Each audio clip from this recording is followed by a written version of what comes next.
fut lancé en 1860 pour la construction du nouvel Opéra de Paris. Charles Garnier l'emporta.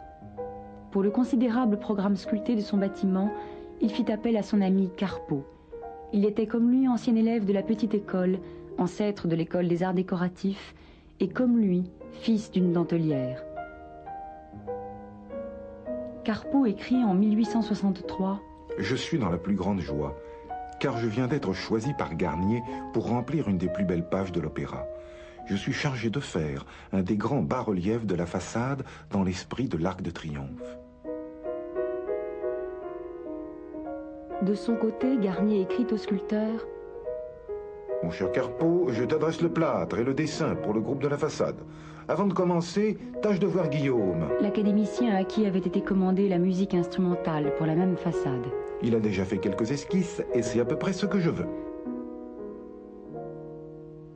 Garnier avait confié à Carpeaux la danse bachique, mais avant d'en revenir à ce thème initial, il chercha d'autres sujets, le drame lyrique et la comédie légère. Mon cher Carpeaux, pense déjà à l'arrangement général, car il ne faut pas trois bons hommes mis comme des bâtons à côté les uns des autres.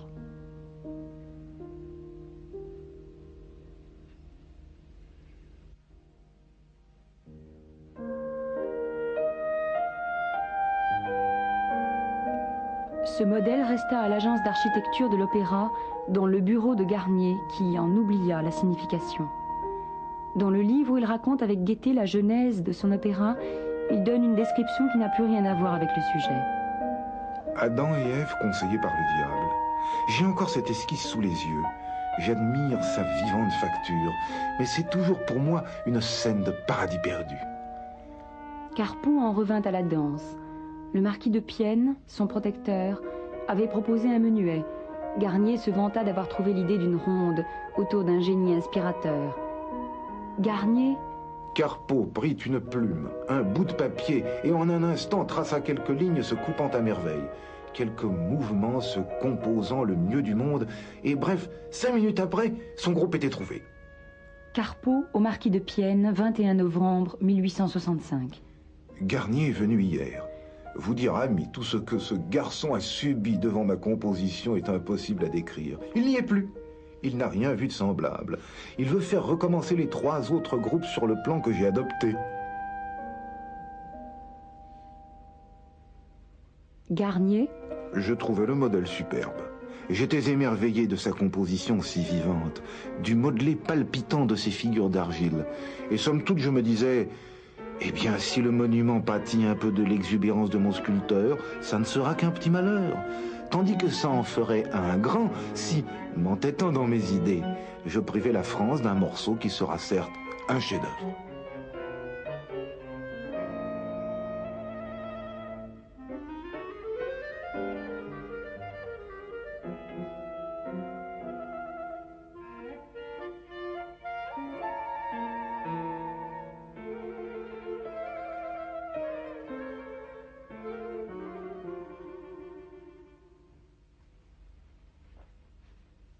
La création fut longue. Les lettres de Carpeaux réclamant des délais se succédèrent jusqu'au printemps 1868. Il ajoutera jusqu'à 1 figure par jour, plaisantait l'architecte, qui limita leur nombre à 7. A contrario, son récit de la commande faite à l'académicien Gabriel Jules Thomas est révélatrice. Mon cher Thomas, tu te souviens des statues du Bernin à Rome, de ses draperies échevelées, de ses bras en télégraphe, de ses jambes en tire-bouchon? Eh bien, il faut faire encore pire que cela. Il faut que tu fasses du Bernin de mauvais goût. Il fallait voir l'air effaré de Thomas. Je savais bien à qui je m'adressais et je n'en aurais pas dit autant à Carpeaux.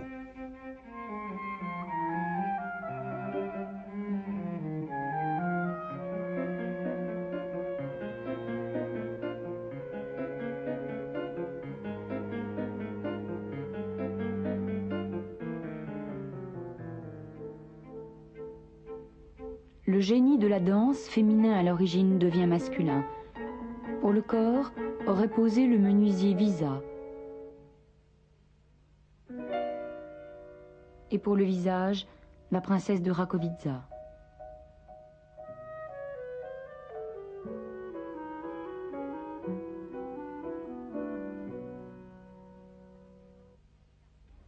À l'opéra, Carpeau avait fait aménager un petit salon au milieu des échafaudages.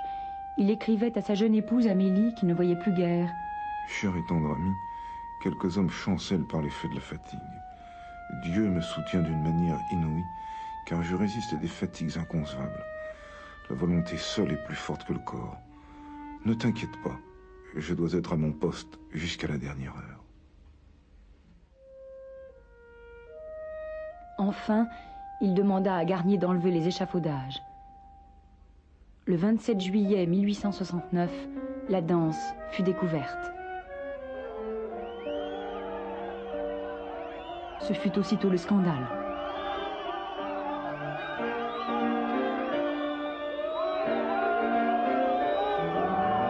Un mois plus tard, un ami écrivit à Carpeau: Cette nuit, on a jeté sur ton groupe une bouteille d'encre qui l'a entièrement tachée. Viens aussitôt que tu pourras. Cet attentat valut au groupe une célébrité immédiate, qui traduisait en fait des exaspérations multiples de la part des néoclassiques purs et durs, des opposants au Second Empire et des soi-disant bien-pensants. Les néoclassiques, la revue des deux mondes.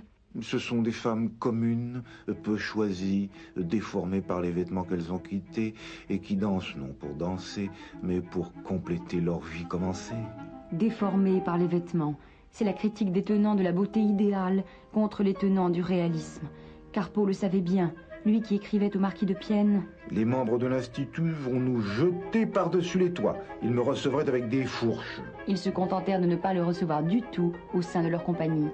Ce même réalisme faisait écrire à la Gazette des Beaux-Arts: Louis XIV se boucherait le nez devant ce groupe.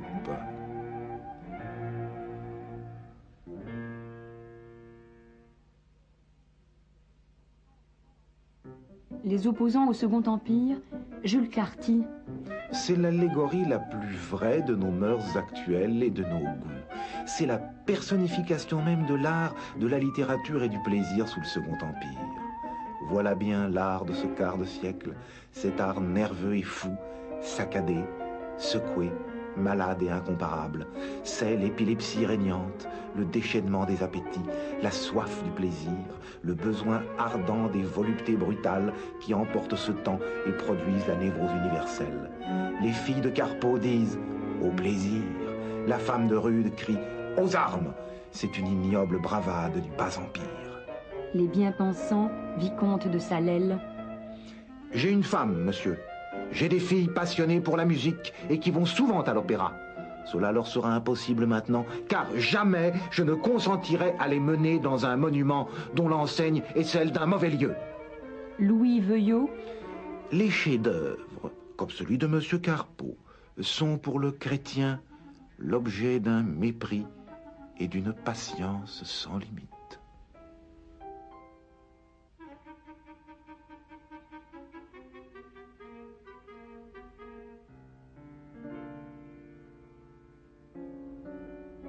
Loin d'emporter, comme il l'espérait, le prix de 100 000 francs créé par l'empereur, qui récompensa l'achèvement de l'église Sainte-Clotilde, Carpeau fut sacrifié sur l'autel de la Convenance.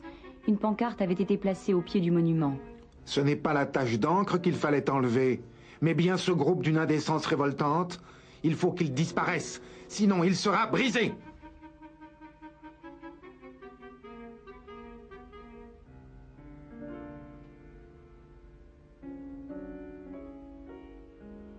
Garnier essaya d'abord de commander à Carpeau un nouveau et décent groupe de la danse.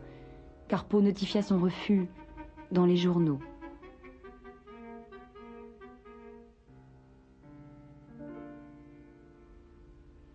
Charles Gumery fut chargé du nouveau haut-relief. Ce sculpteur de talent, contemporain de Carpeau, mourut avant lui. La guerre avait éclaté, les soucis changèrent de nature. Après la Commune, les travaux de l'opéra reprirent lentement, faute de crédit. Ce n'est qu'en 1875 qu'eut lieu l'inauguration.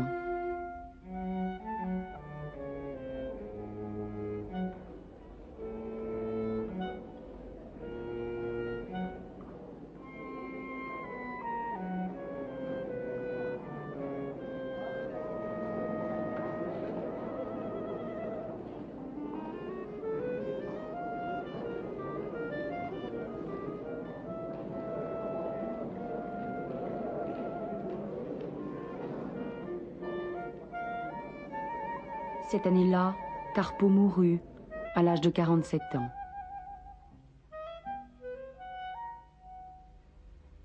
La danse fut alors reconnue comme un chef-d'œuvre. Elle n'offensait plus les pudeurs, ou bien les pudeurs s'y étaient habituées. Elle avait gagné le droit de rester sur la façade en plein air, et même d'être abritée en 1918. Ce furent les conservateurs de musées, au contraire, qui voulurent, pour la préserver, l'abriter au Louvre.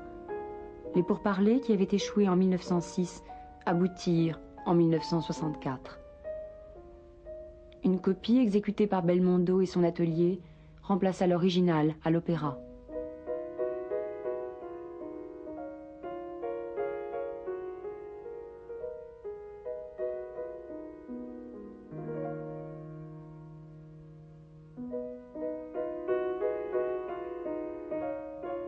La grande salle du rez-de-chaussée de Flore semblait idéale pour exposer le groupe.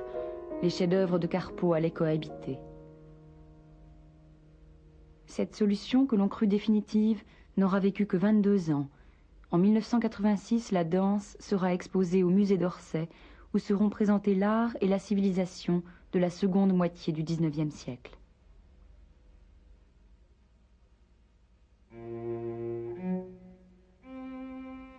Mais cette œuvre eut une progéniture. Carpeaux s'était ruiné en réalisant 7 figures pour le prix de 3. En 1873, il se lança sur une grande échelle dans l'édition en terre cuite. La danse fut une mine d'où il tira 9 morceaux proposés séparément.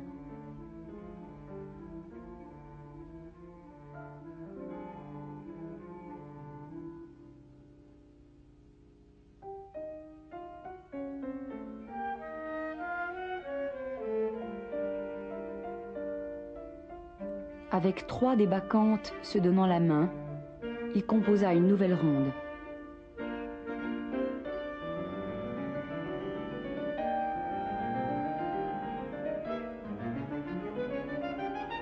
Ainsi se répandirent de par le monde des fragments de ce qu'Alexandre Dumas, fils, l'ami de Carpeaux, avait baptisé la Marseillaise de la danse.